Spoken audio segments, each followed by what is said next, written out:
A phone is placed in her mother's coffin by a heartbroken daughter. She experienced the biggest shock of her life the next day. Welcome to USA Stories channel. Do not forget to subscribe and activate the bell button to receive all new updates. Now let's go to the story. Annie, 8 years old, was sitting on her bed, holding her favorite teddy bear close to her bosom. She was crying uncontrollably because she was sad for her mother, Sarah. Her passing had come too quickly. One evening, Annie had just finished preparing supper when she turned to discover her mother asleep on the floor. As instructed at school, she had dialed 911 right away, and her mother had been hauled away by paramedics. It had been a demanding and stressful 3 days. To prevent more brain damage, Sarah was placed in a medically induced coma. However, one day her heart simply stopped and she was declared dead. The physicians described how terrible it was, but that this was normal.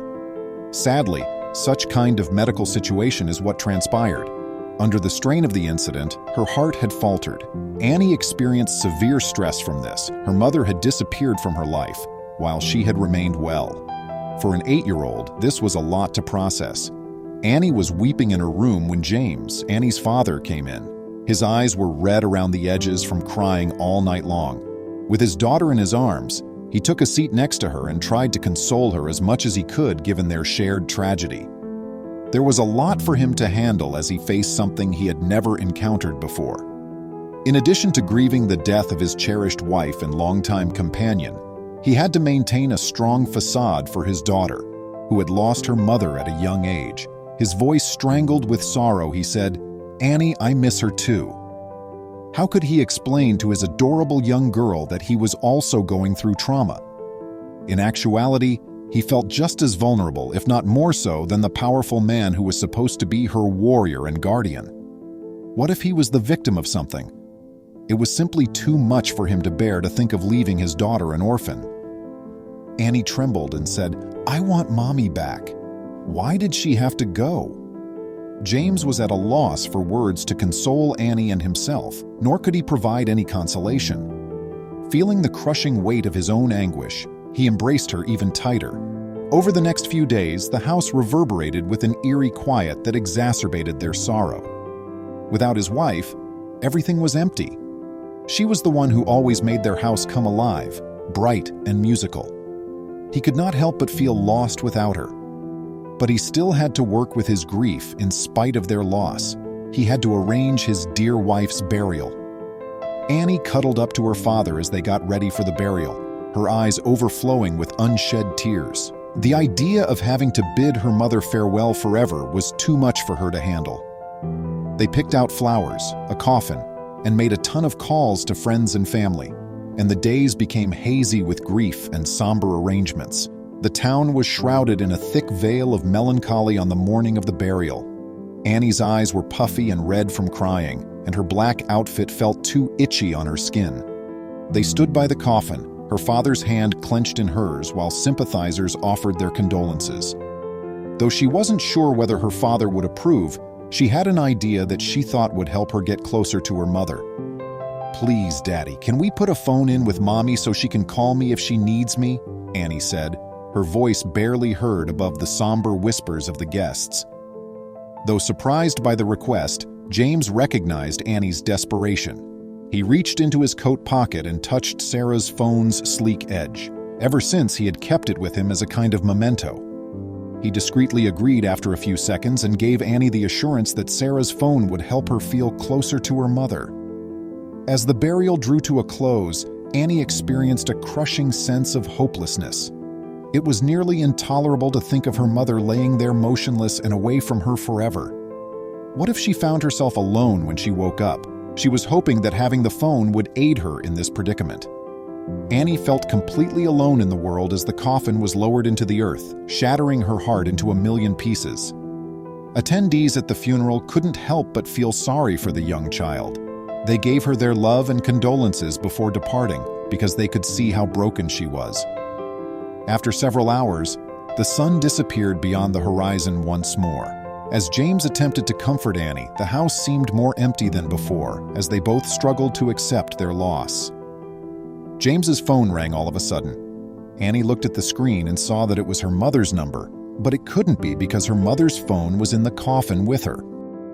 Annie picked up the phone, her heart racing with a mixture of perplexity and hope. Her eyes widened in shock.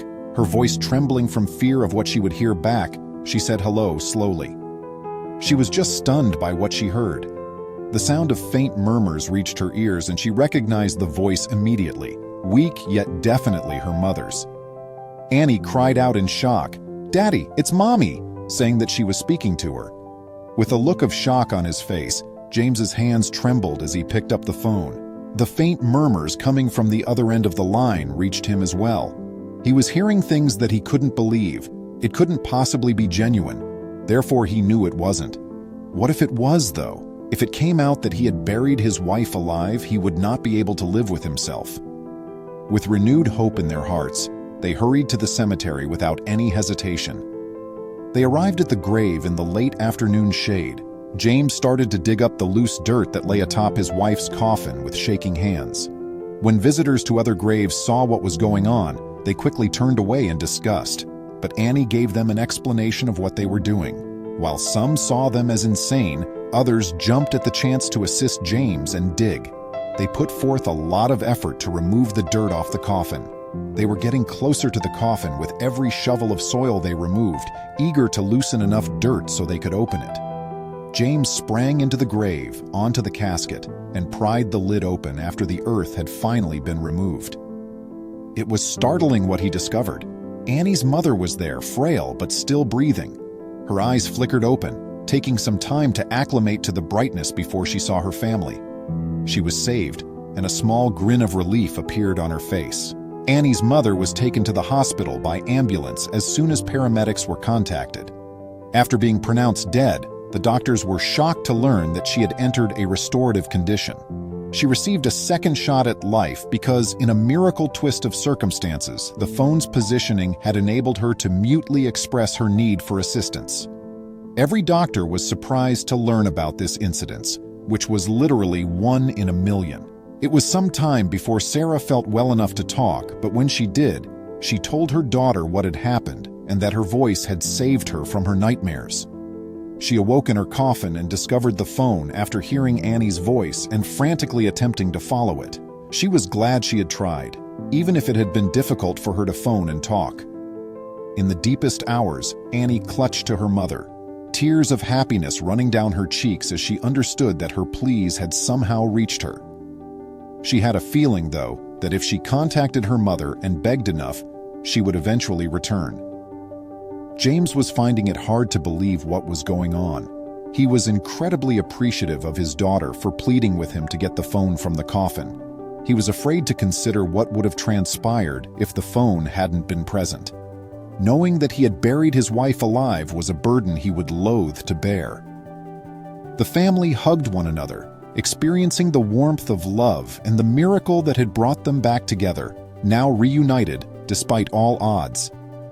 Over the next few weeks, Annie's mother experienced a miraculous recovery, a tribute to the strength of hope and the unshakable tie of a family that had weathered the lowest points of despair and come out stronger than ever before. Their house was once again a place of laughter and love. Please remember to subscribe to our channel, give us a thumbs up, and turn on the notification bell so you won't miss any of our videos.